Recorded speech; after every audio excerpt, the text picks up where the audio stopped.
leurs propres intérêts, ils sont prêts même à proposer des divorces. Ils sont prêts même à faire des choses pour qu'il y ait séparation. Sachez bien que quand il y a séparation, il y a les couples, tous les deux sont brisés, les enfants sont brisés, et même se conforment pour la deuxième fois, ça sera vraiment du bluff. Ça sera pas. Le vrai mariage, c'est le premier mariage. Demandez même à ceux qui ont contracté d'autres mariages après la mort de leurs époux, de leurs épouses. Ils vous diront que le véritable mariage, c'est le premier mariage. À moins que Dieu vous fasse grâce de trouver une très bonne femme ou un homme merveilleux qui vous fera oublier le premier mariage. C'est pourquoi la Bible dit, je suis contre vous parce que vous avez abandonné la femme que vous avez aimée dans votre jeunesse. La femme de la jeunesse, celle que j'ai épousée. Elle avait encore, quand moi j'avais 29 ans, elle avait 23 ans. 24 ans vers 23 ans vers 24 ans. Donc vous comprenez que déjà cette femme-là, elle était toute petite quand je l'ai connue. Hein, cette dame, vous voyez, elle est devenue un peu grasse. Elle était trop jeune, mince, Miss. Toute jolie Miss.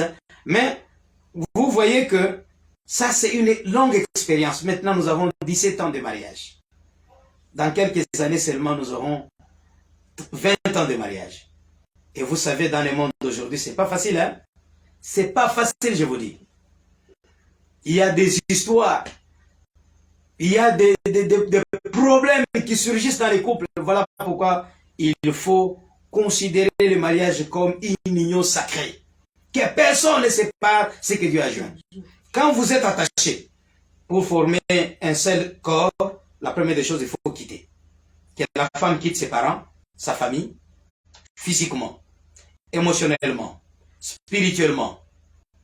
Et que l'homme aussi fasse de même.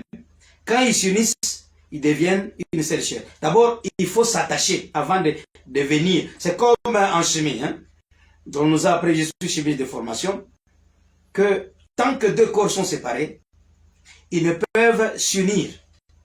Lorsque on met deux réactants, ou deux réactifs, en termes un peu faciles, terre à terre, deux réactants ensemble, dans des conditions de température et de pression bien appropriées. Par exemple, on prend le sodium, on l'associe avec le chlore. Et après un certain moment, d'abord, il y aura choc des molécules. C'est pourquoi même dans un couple, même s'il y a des problèmes au début, surtout pour les nouveaux mariés, ce n'est que normal. L'emboîtement des caractères. Ah, l'emboîtement des caractères. Merci ma chérie. Avant qu'il y ait vraiment, vraiment fusion des caractères, il y aura des chocs. Parfois même, il y aura des pleurs. Ça fait mal. Si vous voyez, c'est pourquoi je dis le mariage c'est la chimie, l'amour c'est la physique. L'amour peut varier en intensité.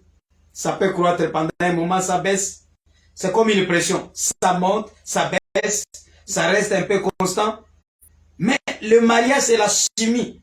Et quand on parle de phénomènes physiques, ce sont des phénomènes qu'on peut modifier. Qu'on peut modifier. Qui sont des phénomènes réversibles. Mais quand on parle des phénomènes chimiques, c'est quelque chose qui altère la nature des corps. Quand vous mettez le chlore et le sodium ensemble, après avoir formé le chlorure de sodium, lorsque la réaction est bien finie et complète, vous ne saurez pas encore identifier que ça c'est le chlore ou ça c'est le sodium. On vous donne un seul corps. Un seul corps, la molécule devient chlorure de sodium. Voilà, c'est ça le mariage. Alors, quand vous êtes unis ensemble, vous formez un seul corps. Bien sûr, même quand il y a des chocs. Hein, vous savez, mon père spirituel, il me conseille, John, je te connais. Toi, tu es comme moi. Hein, tu es tout feu, tout flamme. Alors, il faut faire attention. Avec ta femme ici, nous conservons mon épouse. Il faut y aller tout doucement. La femme, parfois, elle est capricieuse. Parfois, la femme, elle a ses faiblesses. La Bible dit, vous, hommes, dans 1 Pierre chapitre 3, 1 Pierre chapitre 3, verset 7, dit, ayez de la sagesse dans tous vos rapports avec vos femmes, sachant que ce sont des êtres faibles, plus faibles même. Alors, si un homme n'a pas la maturité, il ne comprendra pas qu'au début, la femme peut poser beaucoup de problèmes. Mais c'est des chocs de ces caractères qui vont former véritablement un seul corps. Comme aujourd'hui, quoi que vous fassiez, quoi que vous disiez, qu'il plaît ou qu'il neige, comme Dieu nous a déjà unis, nous sommes en fusion. Donc, si vous êtes de mon côté, vous luttez que pour que je puisse me défaire de ma femme, c'est du temps perdu. Vous perdez votre temps.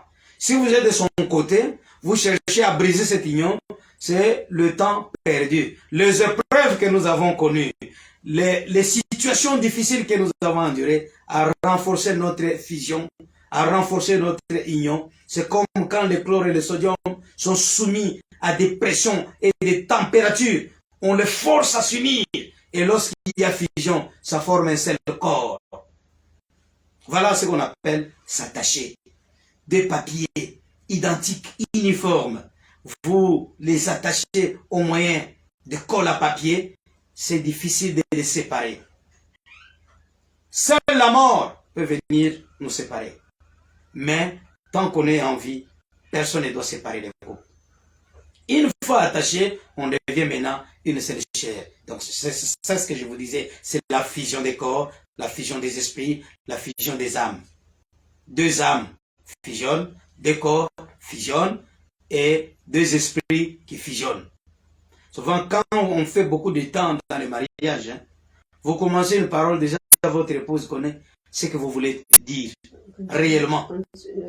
Et elle peut même vous commencer le sujet, vous n'avez pas encore placé les verbes, elle complète les verbes et les compléments. Pour qu'une phrase soit réellement formée, il y a le sujet, les verbes et les compléments.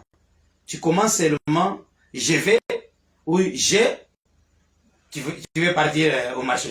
Donc, elle sait déjà comment tes réflexes, quand tu dis ah, même par l'expression, même par, je ne sais pas, quelques expressions faciales, elle sait déjà comprendre de quoi a besoin son mari, de quoi a besoin son épouse. Par des gestes simplement. Donc ça, c'est la fusion. Troisième définition du mariage, je vous ai dit, le mariage c'est une institution divine. Deuxièmement, le mariage c'est une union sacrée. Pas une union sacrée de la nation. Une union sacrée de deux êtres qui fusionnent pour former un seul corps. C'est sacré. On ne joue pas avec la femme de quelqu'un. Et même Dieu reconnaît que le mariage est sacré. Et on dit quoi dans Hébreux 13, verset 4? Que le mariage soit honoré de tous.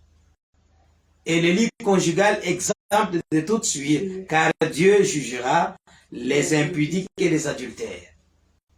Donc vous comprenez que donc le mariage c'est aussi une union sacrée, la fusion sacrée de deux êtres qui fusionnent.